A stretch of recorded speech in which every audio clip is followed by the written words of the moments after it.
Hi, I'm Billy Gwaltney, and this is the CYA Podcast. This show is for the physician who understands the importance of protecting everything you've worked so hard to achieve.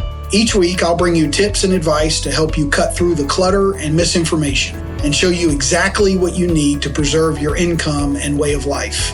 If you're ready to achieve the peace of mind that only financial security can bring, let's get started. Welcome to today's episode of the Cover Your Assets podcast. This is Billy Gwaltney, your host, and I'm happy to be with you today. Today we're going to talk about the cost of living adjustment rider or COLA rider and the calculation that each of the top specialty disability companies uses to determine how much the COLA will impact the policy. And so I get this question a lot. Does the COLA calculation matter?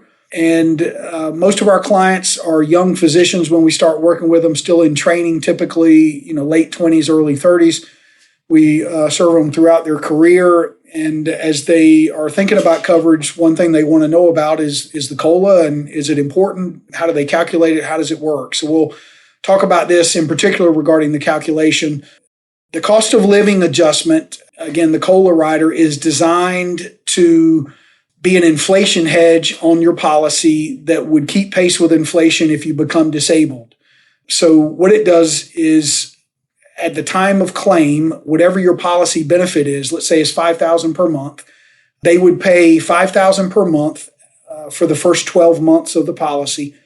And then in the 13th month or second year, they would bump it up by whatever the percentage that's applicable to the COLA rider you have on your policy. 3%, 6%, whatever it is. Generally, if you're disabled in your 30s and you're going to collect for 10 years or longer, or say, to age 65 or 67 or 70, whatever your benefit period is, you would likely be glad that there was a COLA rider or inflation hedge on the policy. But that said, it's not required. You do pay an extra fee up front for it. And the COLA kicks in at the time of claim. It's not an increase while you're working. It's an increase once you're disabled. And so you pay for it up front. It doesn't activate until the disability occurs. Now, each of the top specialty companies has different ways that they calculate the COLA. For example, two of the top companies have like a fixed 3% that they compound. So their COLA is going to increase by 3% each year. It's going to compound on itself. So each year, it's adding 3% of the previous year's full amount.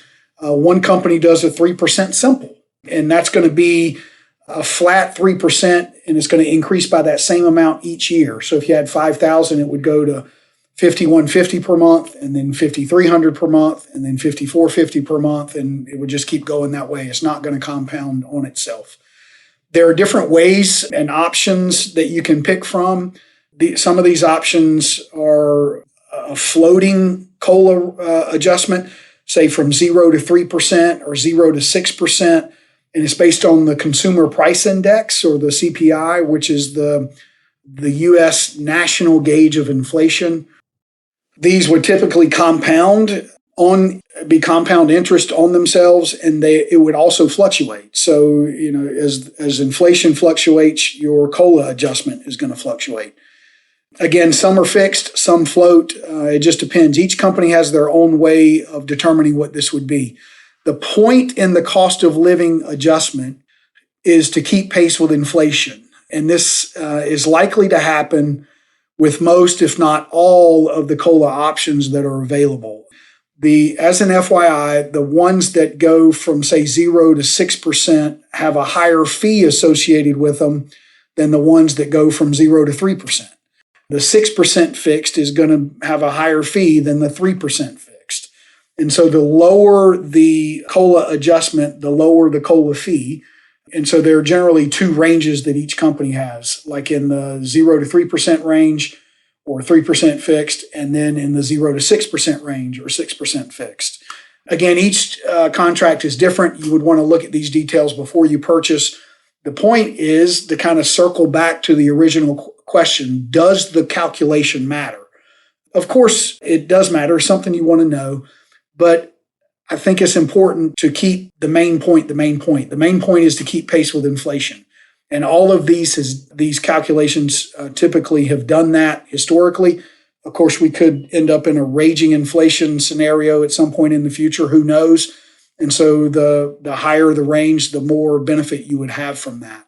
I typically advise clients when they ask about the COLA option and does the calculation matter, I advise them not to pick a company primarily because of how the COLA rider is calculated or the benefit is calculated. It's more secondary. The other definitions and features of a particular contract would likely need to take precedence, and then the COLA calculation can be added on.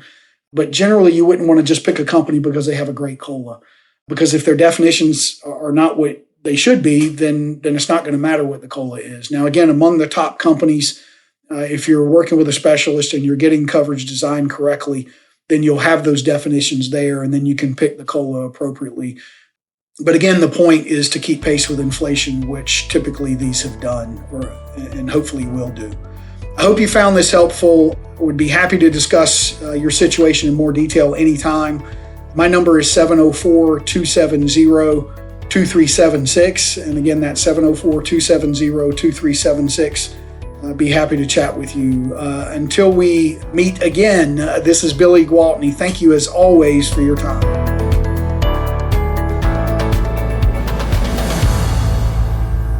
This is thepodcastfactory.com.